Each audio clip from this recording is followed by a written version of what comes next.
Jannis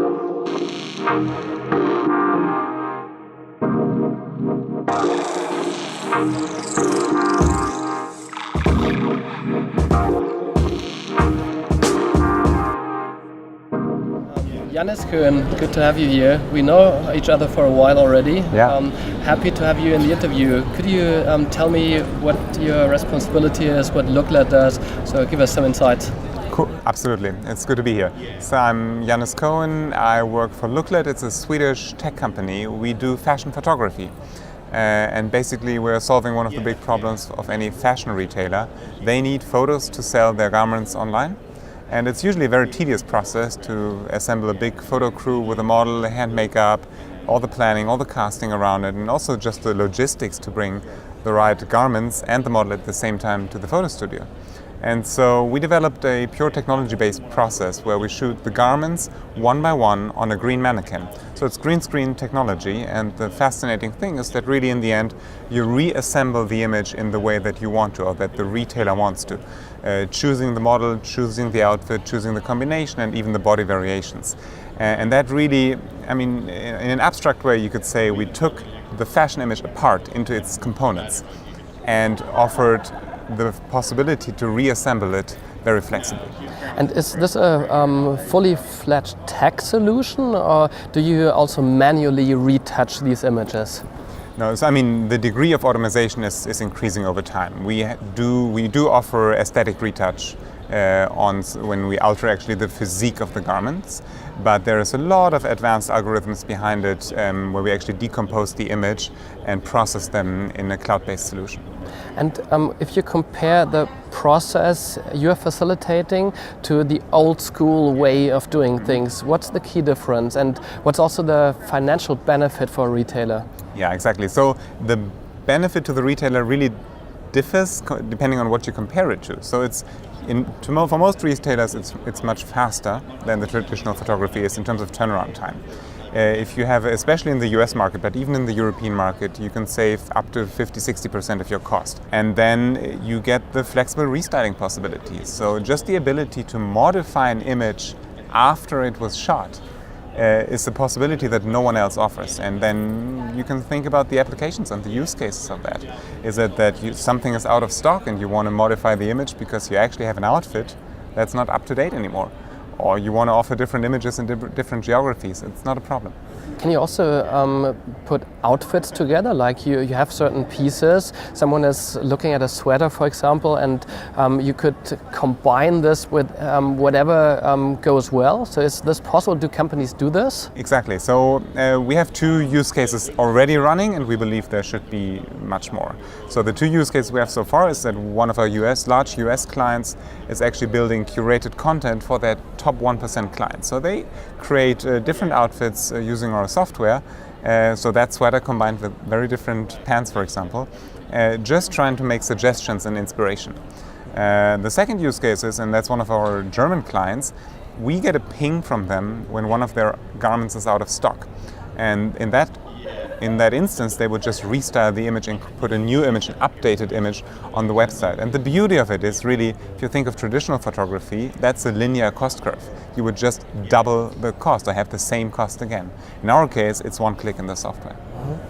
I mean, let's talk a little bit about personalization. So in this case, you could kind of have a data-driven approach to finding the best image. You could combine it with different models. You can put different product into one dress you show on the website. So to which degree is it possible to use data already to personalize the image and show the user what he's most receptive to? Yeah, I mean, so you're alluding to where we believe content imagery should go, even in the fashion space, and that's personalization of the very content image.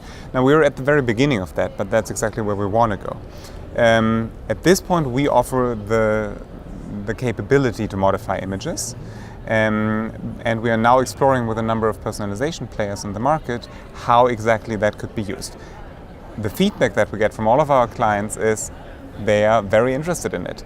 They don't in all instances know how to make the best use of it and how to implement it. But that's exactly what our actually biggest project right now is. What are potential objections? Why would companies hesitate buying your solutions? So I think there is a stereotype of any virtual model solutions that it's all computer generated and rendered and not real. And what I usually say then is everything we do is real photography, and it is. And people don't believe it in the beginning when they see how easy it is to mix and match our images in the software. But we've had numerous conversations, I don't want to say with which brands because they might not like it so much, where they actually couldn't distinguish anymore between our photos and the real photos. So that one is something we actually ticked off by now. The other aspect is, and that's I fully understand, today each company has a full photo production process, and it's just a massive change in their internal processes to switch from traditional, even though very chaotic photography, to a very different skill set, very different team that does the looklet process. Assuming I'm a retailer and I now heard your pitch and I get excited, I want to implement your solution. What does it take me to get started? So it's actually a very realistic case because everyone who sees our images that I can't show in this video easily get excited, and the question is very, very typical in that sense. We can set you up in a couple of weeks. It's not a big question. We install our photo studios on site at the retailer's place. So we would assess your facilities and then find the right space and install a studio physically on your location. So we are, in a way, we provide a production street for content images, and you operate it. We would connect it to your local network, and then you can get started. Build the integrator so that your images actually end up on the right server, etc. That's fairly easy. We recommend, and we have clients between 2 studios and actually 20 studios. So some shooting thousands of images with us every day. Now, if you're a smaller retailer or brand, you can also go to one of our studio partners. We have a partner in Berlin, Zumeo. We have a partner in New York, Splashlight.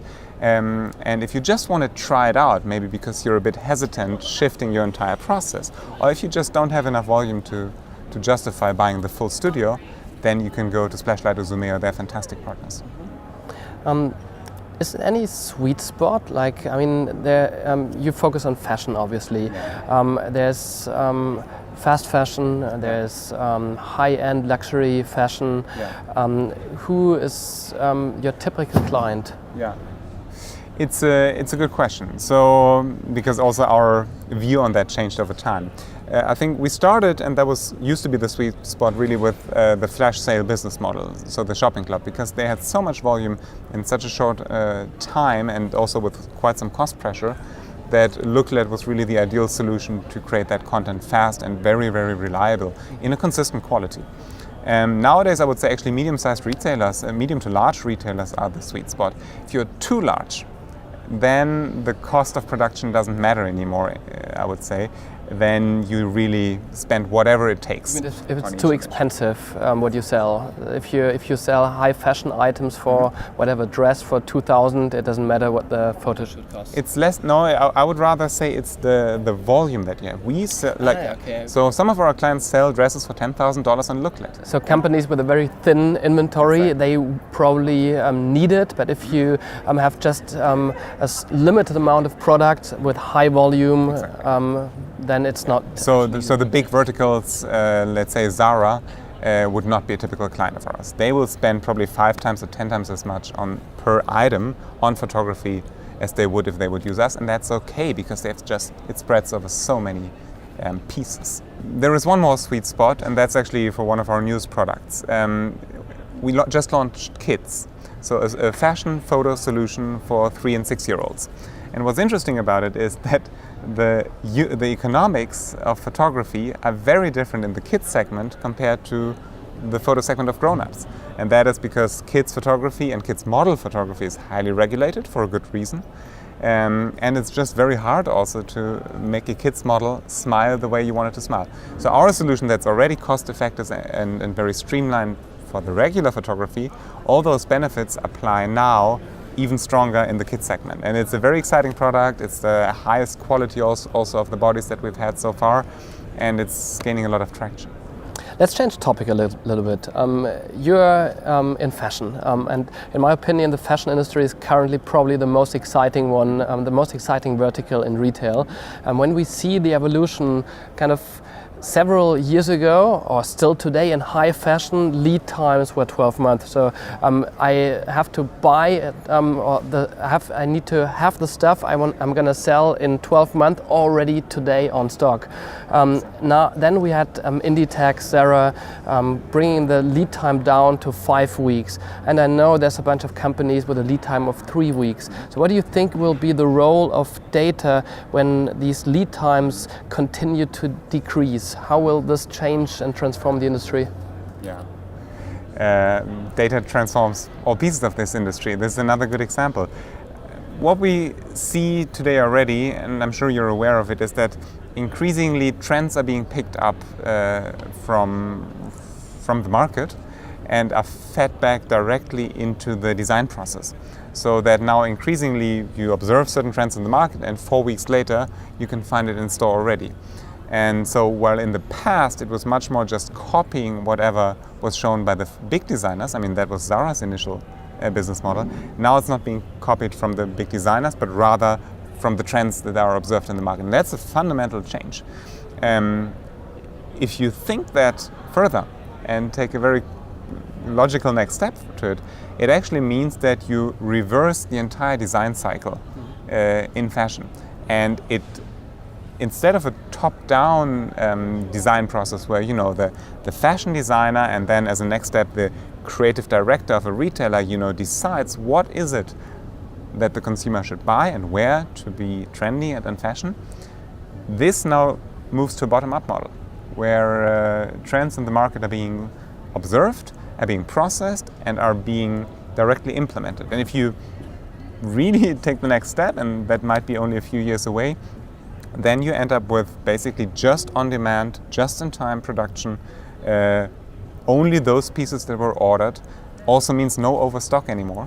But that's maybe in that extreme scenario a few years away. So basically the fashion gurus, the buyers of companies are going to be replaced by algorithms. Do you think this might be the reason why Amazon now is getting into fashion, and we all read this AI related stuff that Amazon is going to take data to make kind of decisions of what styles to sell? Do you think that's their plan? Because they are the ones who really get data right, but they haven't understood fashion. So maybe they need the data. Yeah, maybe that's their angle to attack the fashion market. I agree, and I think that will make them a very good fast follower. It still doesn't answer the question, where do new trends come from? Because ultimately, when you think of data, there's always the regression to the mean. In the end, everybody will look the same if everybody just follows trends and data. So my hypothesis is that you will still have very strong fashion opinion and fashion direction, but from very different sources.